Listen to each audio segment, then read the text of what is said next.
When I was a teenager, I went on a holiday on a school trip to Russia. And what I noticed, amongst the many things, was how little there was there. I remember noticing there were very few shops, and of the shops that there were, they weren't very well stocked at all. There was very little produce.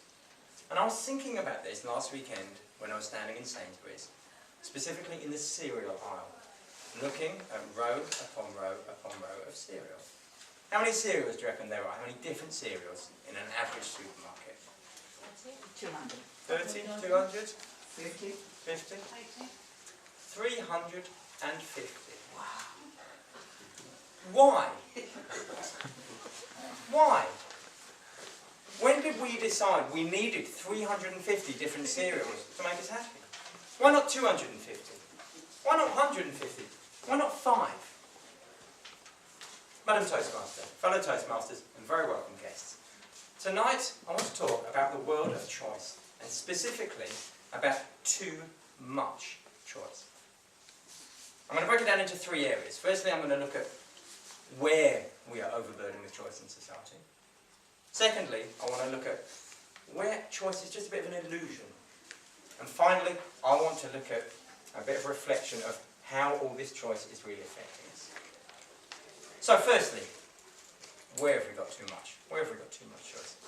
As I've mentioned, in the supermarkets, in consumer goods, foods, hardware, electricals, electronics. It's all too much and it's all too complicated. It hasn't made life easier.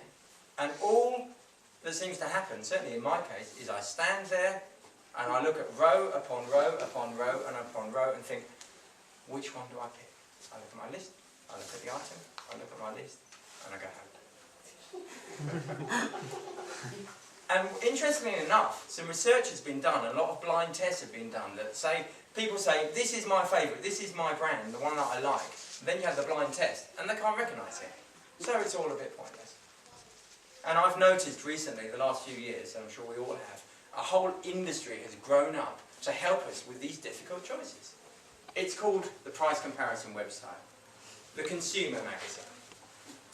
Confused.com, well I certainly am. So much for consumer goods. Where else are we overburdened? In the world of charity. Now, my son said to me, Dad, I want to start giving to charity, but I don't know which one. So I said, look in the book, son. 185,000 UK charities. Many of whom do similar work to other good charities. So what does that mean? They all need our money, so they all advertise. And who benefits from that? The people who take the adverts, the media, the television stations, papers. So much for charities. The last area we're really overburdened with choice is in the world of information. Websites. How many TV channels? How many magazines? How much information is there out there? And books. Well, you all know I like books, I enjoy books, but do we have to publish 200,000 every year just in the UK? I mean, imagine, suppose I was unhappy. I mean, why would I be being a member of this august club? Suppose I was. So I'm going to go and find a book on happiness. I wouldn't find one. I wouldn't find 5. I would find 5,000 books on happiness. Misery, I call it, not happiness. So that's where we're overburdened with choice. Now what about the illusion of choice that I referred to earlier? Well, I want to think about a couple of areas that we use in the public. Education and health. Now, the word choice exists a lot and it's banded around. I see our good friend the doctor nodding. It's banded around in the health service and in education. We can choose. You can choose your doctor. You can choose your surgeon. You can choose your hospital. You can choose your playgroup. You can choose your nursery. You can choose your school. It's fantastic. Choice is the new panacea. It's going to solve everything. But you know what? It's not a panacea. Actually, it's a placebo. And all a placebo does is it pretends to offer a cure, and it offers only an illusion. If we stop to think, really all we're doing is we're being fed information that helps us make what we euphemistically called an informed choice. But actually, all we do is we rush around and we rush around and we read the league tables and we check out who's the most successful surgeon, where's the best school, who's the most charming GP. No, it's not really a list for that, but it should be, obviously.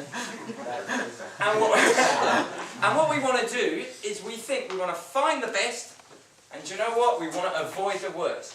But actually, that's not what we really want. What we really want is to know that when we turn up at a school, or we turn up at a hospital, that it's probably going to be good enough. That's what we want. So finally, how is this affecting us? As a society, how is all this affecting us? Well, there's three really reported effects. Firstly,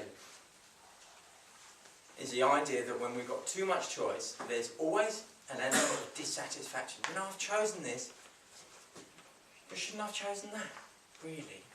Didn't I make a mistake? Secondly, because we take responsibility for these decisions that we make, when they go pear-shaped, we blame ourselves. We say it's our fault and it's our responsibility. And thirdly, and to my mind the most damaging one, is the fact that all this massive amount of information and choice that we have, our expectations have gone through the roof, and so we just can't be satisfied. You know, the best that we can manage is a pleasant, that didn't go too badly. And that's not what we want. So when we think, has all of this choice really helped us as a society?